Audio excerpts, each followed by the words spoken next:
In the shadowed heart of Eldwood Forest, where ancient trees whispered secrets to the wind, lived a boy named Caspian Thorn.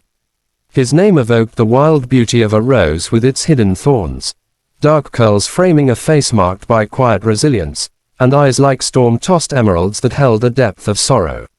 At 14, Caspian was an orphan, his parents taken by ruthless raiders who burned their village seeking a fabled treasure. Raised by his stern uncle, a woodsman with a heart as gnarled as the oaks, Caspian carried a silent grief. Yet destiny had marked him for something greater, a path tied to the bloodstone of the ancestors. The legend spoke of the stone, a crimson gem pulsing with the lifeblood of Eldwood's founders, forged to protect their land. But its power came with a curse. Whoever claimed it would wield vengeance's might, yet bear its soul-crushing weight. Hidden in a crumbling shrine, guarded by runes and the echoes of the past, the stone waited. One stormy night, driven by visions of his parents' anguished faces, Caspian ventured into the shrine. His trembling hands lifted the stone, and a searing pain coursed through him, igniting a fire of retribution in his chest.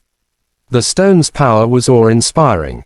Caspian could summon the spirits of his ancestors, warriors clad in shimmering light, their spears cutting through darkness at his command.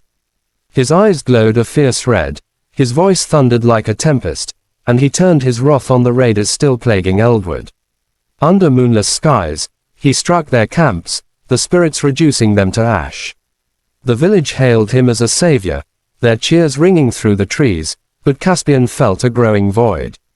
Each act of vengeance stole a piece of his humanity, his dreams filled with screams, his laughter fading into silence.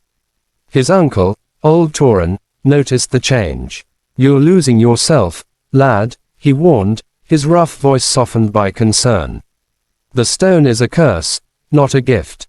But Caspian, consumed by the need to avenge his parents, pressed on. He learned the raiders' leader, a brutish man named Gavrik, still lurked in the northern mountains. With the stone pulsing in his grip, he set out, its power promising final justice. In the rugged peaks, Caspian faced Gavrik, a towering figure with a scarred face and a sneer that chilled the air. "You're weak, like your kin," Gavrik taunted, lunging with a jagged blade. But Caspian's ancestors surged forth, their light clashing with Gavrik's fury. Blood stained the rocks as the stone burned hotter, amplifying his strength. Gavrik fell, pierced by a spectral spear, and with his last breath, the battle ended. Yet victory brought no peace, only an aching emptiness as Caspian felt his soul fragment. Returning to Eldwood, Caspian was a shadow of himself. The village revered him, but he saw only a stranger in the mirror. One night, by the hearth, he heard the ancestors' voices from the stone. "You fulfilled our will, but the price is your freedom. Relinquish us or perish." Tears welled as he recalled his mother's lullabies and his father's proud smile. He refused to become a monster. At dawn, Caspian gathered the villagers. "I brought you peace," he said, his voice breaking, "but lost myself. This stone must end." He climbed to the shrine, and despite the agony tearing at his body, he smashed the stone against a boulder. A blinding light erupted, the spirits dissolved, and Caspian collapsed, blood seeping from wounds the curse had carved. In his final moments, he saw them, his parents, standing in a radiant glow, smiling. "You're free, my son," his father whispered, and darkness claimed him. Eldwood mourned Caspian, but his sacrifice revived the land.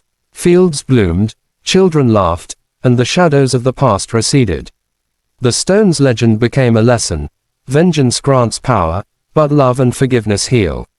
Where the shrine once stood, an oak grew, its branches a symbol of Caspian's enduring spirit. Each year, villagers left flowers at its base, honoring the boy whose courage broke the curse. Caspian Thorn's tale lingered in Eldwood's heart. He was more than a vengeful spirit. He was a savior who proved that even in the curse's darkness, a spark of hope could shine. Under the oak's canopy, life flourished, brighter and purer than ever, a testament to one boy's unyielding heart.